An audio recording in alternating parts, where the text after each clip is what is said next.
these kids had various developmental deficits in the areas of verbalization, understanding, focus, initiative, social interaction, and some also show lack of eye contact, avoidant or withdrawn behavior, irritability, hyperactivity, inadequate verbalization, aggressivity. So there are myriad manifestations of this developmental disorder, and I can say that so far I have not seen two kids with deficits of the same type of amplitude.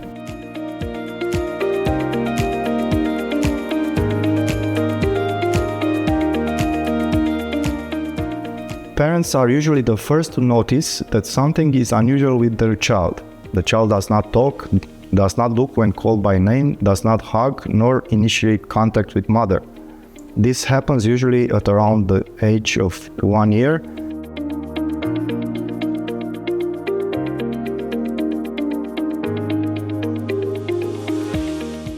The main treatment option today is psychotherapy, and it has shown good results, especially for children with minor to moderate impairment, and even dolphin therapy. It happens.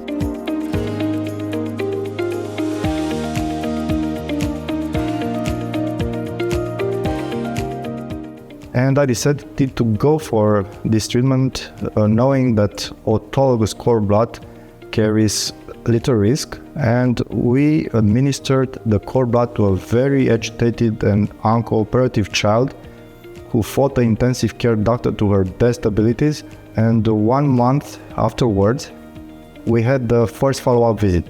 And I was very surprised to see a very changed child, a very different child from previous visit. She was making eye contact, smiling, responding to requests from parents, speaking when prompted, totally something else.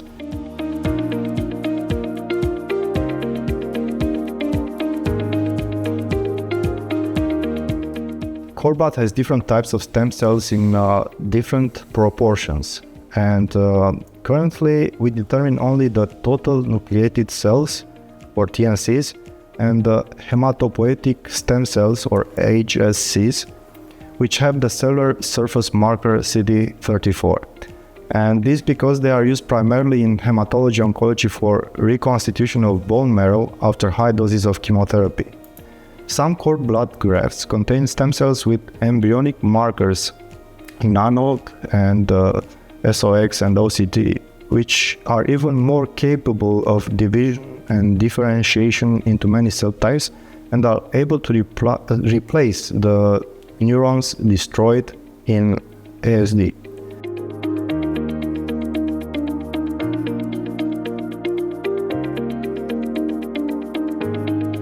Younger children getting good and sometimes exceptional results, children younger than 7 years old, and older children having a much lower rate of improvement after treatment.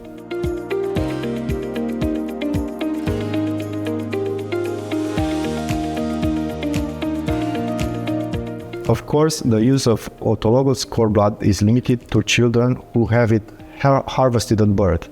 ASD pathology itself is very different from child to child, as we said in the beginning. However, the autologous cord blood has the big advantage of minimal risk to the child, which is very important considering the unknowns and the very young age when it is administered, and the fact that it is a non-life-threatening condition.